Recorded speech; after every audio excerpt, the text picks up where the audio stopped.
Hello student, हमारे इस YouTube के चैनल पर आपका एक बार फिर से मोस्ट वेलकम है। आज हम आपके लिए लेकर के आए क्लास 12 का फिजिक्स, बेहद शानदार पार्ट 2 रे ऑप्टिक्स। आज हमको पढ़ाई क्या करनी है, पहले मैंने आपको कुछ क्वेश्चन दे रखे हैं। आप क्या करोगे कि पहले इसको पुश करके, वीडियो को पुश करो, इसको लगाने का प्रयास करो। इसमें क्या करना है, complete the path of circle and find angle of refraction. इन दोनों में सर्कल मतलब कि जो भी पाथ ऑफ रेज है बेटा, पाथ ऑफ रेज है, इसको रेज कर लो। यानी कि रेज का जो पाथ है ना, इनके लिए कंप्लीट करो और रिफ्रैक्शन वाला एंगल भी ज्ञात कर लो। ओके। और ये तीसरा सवाल है, इसको भी अभी मैं आता हूँ पे समझाता हूँ वहाँ पे, ठीक है। तो ये दोनों काम कर सकते हो, तीसरा वाला भी कर ही सकते हो। Find the refractive index of liquid. यहाँ पे क्या रहेगा, LIQUID। लिक्विड में एक प्रिज्म रखा है और प्रिज्म का अपवर्तनांक रूट में 2 है, और मतलब प्रिज्म ऐसा है कि अभी 60 अंश से अभी 60 अंश से अभी कितना है, 60 अंश। इतनी डाटा हमारे पास है और आपको बताना है लिक्विड का क्या होगा रिफ्रैक्टिव इंडेक्स, ठीक है ना।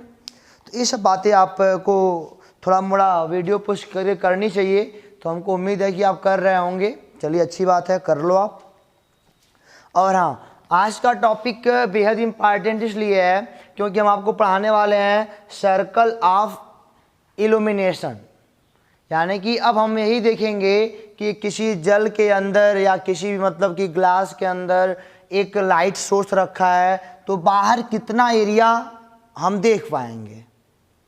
आज का टॉपिक वही हमारा इम्पॉर्टेंट है। तो पहले 2-3 सवाल कर लेते हैं, फिर उसका उस पर आते हैं आराम से, क्या दिक्कत है। तो चलिए शुरू करते हैं। Complete the path of rays. Rays का पहले पाथ कंप्लीट करना है। यह क्या है, ग्लास का स्लैब है। क्या है, ग्लास का स्लैब है। ओके, यह भी ग्लास का ही स्लैब है, ठीक है ना। यह भी क्या है, ग्लास का स्लैब है। और उसके साथ साथ फाइंड एंगल ऑफ रिफ्रैक्शन बताना है आपको। अपवर्तन वाला कोण कितना होगा वो भी बताना है, अगर हो रहा है अपवर्तन तब, ठीक है ना। अगर अपवर्तन होगा तभी ना, हो सकता है कि पूर्ण आंतरिक परावर्तन RIT हो जाए, तो क्या करोगे, TIR, total internal reflection, TIR। Okay, चलिए कोई बात नहीं, इसको देखते हैं। अच्छा, यहाँ पे एक एयर है, यहाँ एयर है, ग्लास है, और एयर से एक लाइट ऑफ रे या रे ऑफ लाइट क्या बोलोगे, रे ऑफ लाइट क्या हो रहा है, इस पर परपेंडिकुलर पड़ रहा है। परपेंडिकुलर पड़ने का मतलब क्या हुआ कि ये सीधे क्या हो जाएगी, निकल जाएगी। कोई भी मीडियम हो, कैसा भी हो, अगर परपेंडिकुलर गिर रहा है रे, तो क्या होगा, बस सीधे निकल जाएगा। आपने पढ़ा है, क्योंकि इसका अपवर्तनांक क्या होगा, अपवर्तनांक बोल रहा हूँ, नॉर्मल और इंसिडेंट रे के बीच का एंगल 0 होगा। तो जब बेटा ऐसा मतलब कि नॉर्मल इंसिडेंस का केस आता है, तो दैट टाइम क्या होती है, ये सीधी रे गुजर जाती है। यहाँ तक तो एग्री हो ही। और यहाँ पे आपको दिया है ग्लास का अपवर्तनांक 3/2 है, रिफ्रैक्टिव इंडेक्स μg का मान दिया है, और आपको क्रिटिकल एंगल यानी क्रांति कोण का मान 42 अंश है। यानी कि जब आपका इंसिडेंट रे 42 अंश के कोण पर गिरेगा, तब दैट टाइम वह रे क्या होगी, मतलब कि refraction angle 90, angle of refraction 90 का बन जाएगा। आप ये सब बातें समझ रहे हो। अगर पीछे का वीडियो आप नहीं देख के आए हो तो देख के आ जाओ, सारी बातें क्लियर करके आ जाओ, ताकि आपको दिक्कत ना हो, ठीक है ना। थोड़ी मोड़ी जो दिक्कत हो रही होगी आपको, अगर पीछे का वीडियो देख लोगे तो दिक्कत क्या हो जाएगी, ख़त्म हो जाएगी। चलिए, ये वाला आप मतलब सीधे सीधे आएगा। अब बात आती है कि अब यहाँ पे गिरेगा, तो इस वाले इंसिडेंट के लिए सीधा आ गया। अब इस वाले इंसिडेंट के लिए, इंसिडेंट यानी इस वाले आपतित किरण के लिए, यह तो सीधे गई, इस तल और इस तल में यह वाला मतलब कि आपतित किरण हुई, अपवर्तित भी सीधे गुजर गई, क्योंकि नॉर्मल इंसिडेंस का केस है ये। यहाँ पे बट बेटा कुछ अलग बातें होने वाली है। यहाँ पे मीडियम चेंज हो रहा है, अब यह थोड़ी लंबवत है तल के। अब तो यहाँ पे एक नॉर्मल बनेगा, ऐसे तल पर एक नॉर्मल बनाओगे ना, एक नॉर्मल बनेगा। अच्छा, एक बात और देखो जरा, अब ये इसको ऐसे गुजारूं कि ऐसे गुजारूं, क्या करूं समझ में नहीं आ रहा है। तो उसको समझने के लिए पहले यहाँ का इंसिडेंट मतलब कि एंगल ऑफ इंसिडेंस हमको चाहिए, आपतन कोण चाहिए हमको, कि कितना आपतन कोण है, उस हिसाब से इसको मिला लें। यानी कि अगर आपतन कोण सी के बराबर हो जाता है तो दैट टाइम यह क्रिटिकल होता है, और अगर आपतन कोण हो जाता है बड़ा क्रिटिकल एंगल से तो दैट टाइम क्या होता है, टोटल इंटरनल रिफ्लेक्शन होता है। और जब आपतन कोण छोटा होता है क्रिटिकल एंगल से तो क्या होता है, रिफ्रैक्शन होता है। पीछे का वीडियो अगर बिल्कुल छोड़ के आया तो समझ में नहीं आएगा बेटा, जान लो इतना। तो पीछे का देख के आ जाओ, सारी बातें क्लियर हो जाएंगी। अब यहाँ पे देखो जरा, यहाँ पे 90 डिग्री है और ये समकोण त्रिभुज हुआ ना, 90 तो होना इनको सीधे आ रही है, तो 90 30 120 तो है कितना हो गया 60। आप जान रहे हो कि यह वाला एंगल 90 है, क्योंकि नॉर्मल तो इस सतह से क्या बनाएगा, इस वाले प्लेन से बनाएगा कि हम बोलेंगे 90 तो बनाएगा नॉर्मल।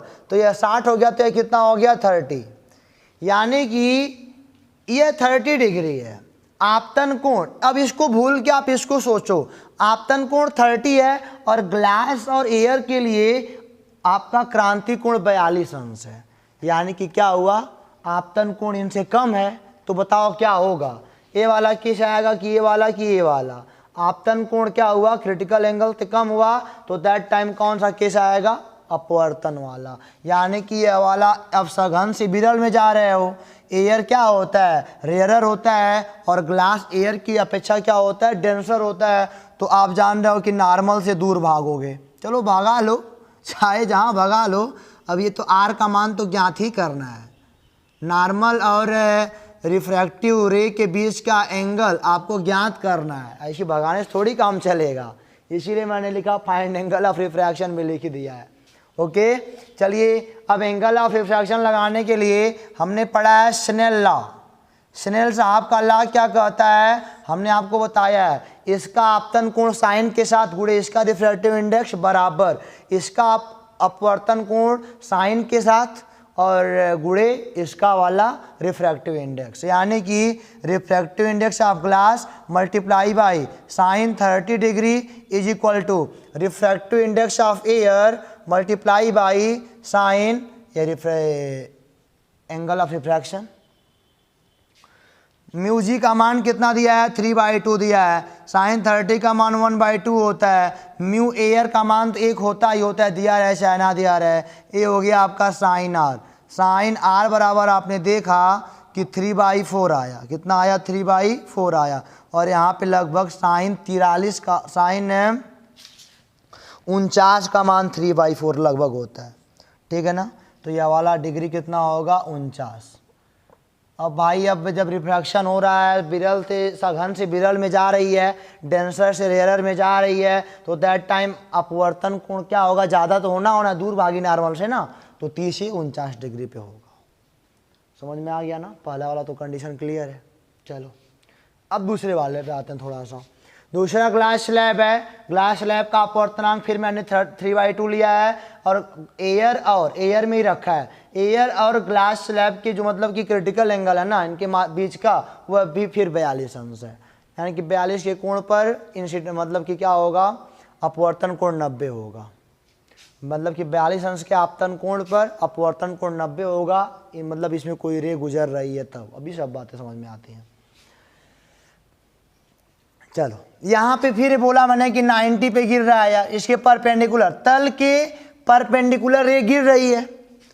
तल के परपेंडिकुलर रे गिर रही है, क्या दिक्कत है, सीधे लाएंगे, कोई भी विचलन उचलन नहीं होगा, कोई अपवर्तन नहीं होगा।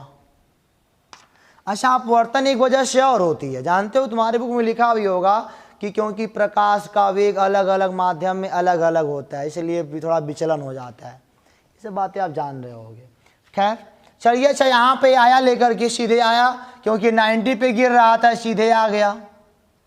अब यहाँ सीधे थोड़ी ला पाएंगे, पता नहीं क्या होने वाला है, समझ में तो अभी आ नहीं रहा है। अब यहाँ पे इस वाले पर देखो, इस वाले तल के लिए इन सबको भूल गए तो 90 पे 90 पे चला आया। अब इन सबको भूल जाओ, अब इन दोनों को याद करो, एक ग्लास को और एक याद करो एयर को। अब यहाँ पे बेटा अगर तिरछा गिर रहा है तो नॉर्मल ऐसे बनेगा आपका, अभिलंब आपका ए हो गया, ठीक है ना। अब हमको क्या चाहिए, अभिलंब वाला कोण चाहिए, मतलब कि आपतन कोण चाहिए, यानी कि आपतित किरण अब इन सबको भूल जाओ। अब है ये दूठू याद करो, ग्लास और एयर, आपतित किरण और नॉर्मल के बीच का कोण चाहिए। चलो कोई बात नहीं, अगर ये देखो अगर परपेंडिकुलर है तो ये अभी कितना होगा 90 होगा, 60 90 150, तो ये वाला कितना होगा 30 होगा। और ये जानते हो कि नॉर्मल तो ये 90 बनाएगा, तो ये अगर 30 हो गया तो ये वाला कितना हो जाएगा 60 हो जाएगा।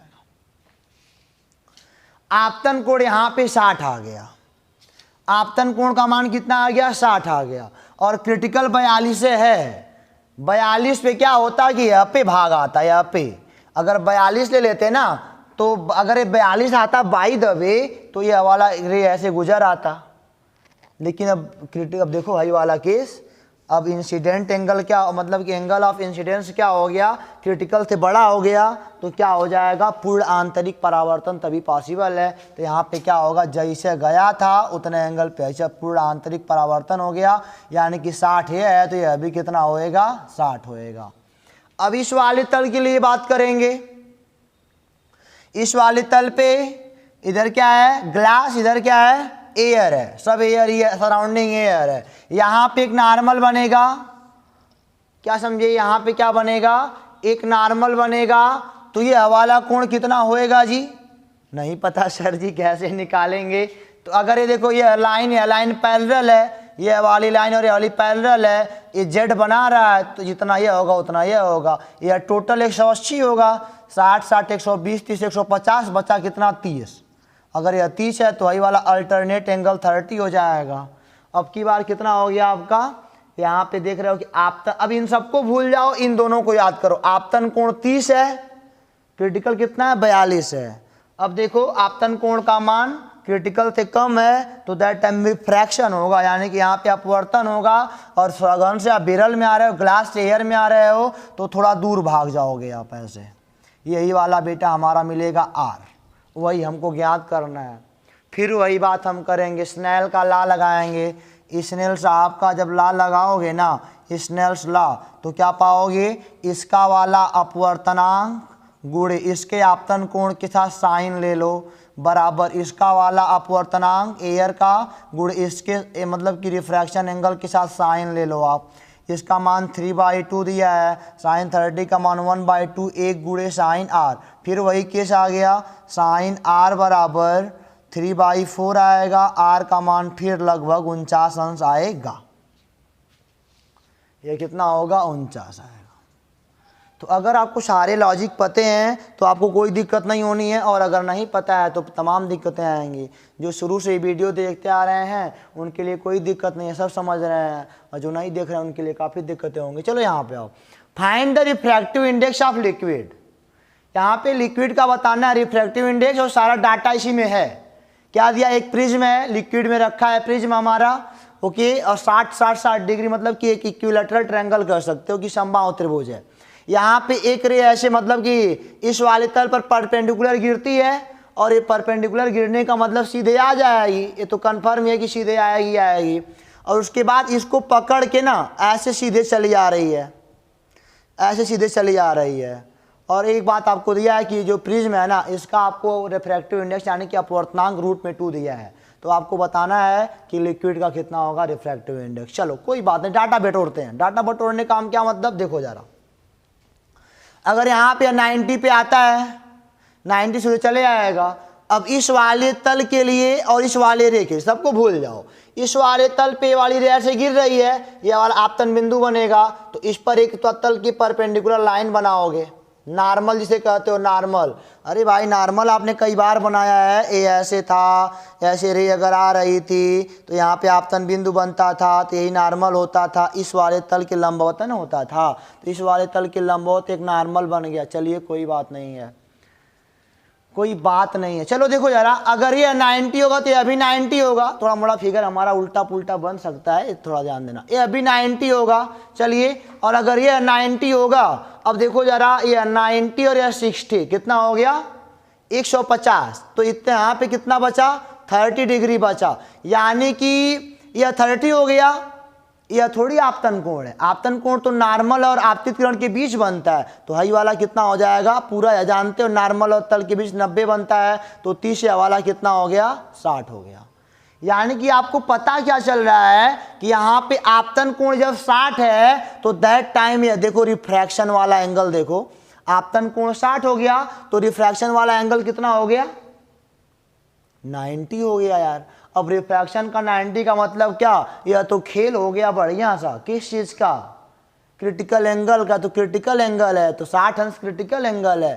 खैर कोई बात नहीं है, कोई दिक्कत नहीं है। हमको निकालना क्या है, हमको निकालना है लिक्विड का वो क्या बोलते हैं अपवर्तनांक ना। तो फिर स्नेल का लॉ लगा लो। स्नेल का लॉ क्या कहता है, आप कहोगे इसका वाला रिफ्रैक्टिव इंडेक्स गुणे इसके आपतन कोण के साथ साइन ले लेंगे बराबर इसका वाला लिक्विड का रिफ्रैक्टिव इंडेक्स म्यूएल मान लो, इसका मतलब कि अपवर्तन कोण के साथ साइन ले लेंगे, कोई बात नहीं है। तो म्यू पी का मान करणी में 2 है, साइन 60 का मान करणी में 3/2 बराबर म्यू एल का मान तो पता नहीं है, साइन 90 का मान 1 होता है। ये आ जाएगा एकड़ के √2 आएगा, यानी कि रूट में 3/2 बराबर क्या आएगा आपका म्यू एल आएगा। कोई दिक्कत है आपको, कोई दिक्कत ही नहीं है। एक तरीका इसका और लगाने का है, जब आपको अपवर्तनांक मतलब कि सी वाला मान पता चल गया ना, हम जानते हैं साइन सी बराबर क्या होता है म्यू रेयरर का बटे म्यू किसका होता है डेंसर का। ये फार्मूला आपको पता ही है साइन सी यानी कि साइन 60 अंश बराबर म्यू रेयरर। अब देखो जरा यहाँ पे, लेकिन अब थोड़ा मोड़ा कौन रेयरर है कौन डेंसर है अब ये बताना पड़ेगा आपको ना। इसको बताने के लिए आप जानते हो ये तभी हो सकता है पूरा मतलब कि क्या बोलते हैं क्रिटिकल एंगल वाला केस तभी हो सकता है कि ये रिफ्रैक्शन वाला एंगल 90 हो जाए जब यह क्या हो डेंसर और क्या हो रेयरर हो। तो पक्का ये रेयरर है, तो यहाँ पे क्या लिख लोगे लिक्विड का अपवर्तनांक और ये प्रिज्म का अपवर्तनांक। तो क्या हो जाएगा लिक्विड का अपवर्तनांक बराबर इसका मान करणी में 3/2 और प्रिज्म का अपवर्तनांक कितना है करणी में 2। एक कटेगा तो करणी में 2 ही आएगा, तो इसका कितना आएगा रूट में 3/2। तो आपको सवाल समझना है बस, अगर सवाल समझ गए ना तो कोई दिक्कत नहीं है, और अगर नहीं समझोगे तमाम दिक्कतें आएंगे। ये 3 क्वेश्चन क्या हो गया हमारा क्लियर हो गया। अब हम देखेंगे सर्कल ऑफ इल्यूमिनेशन, ठीक है ना, यानी कि वही एरिया कितना मछली देख पाएगी अंदर से, समझाते हैं उसको मिटाते हैं पहले बेटा।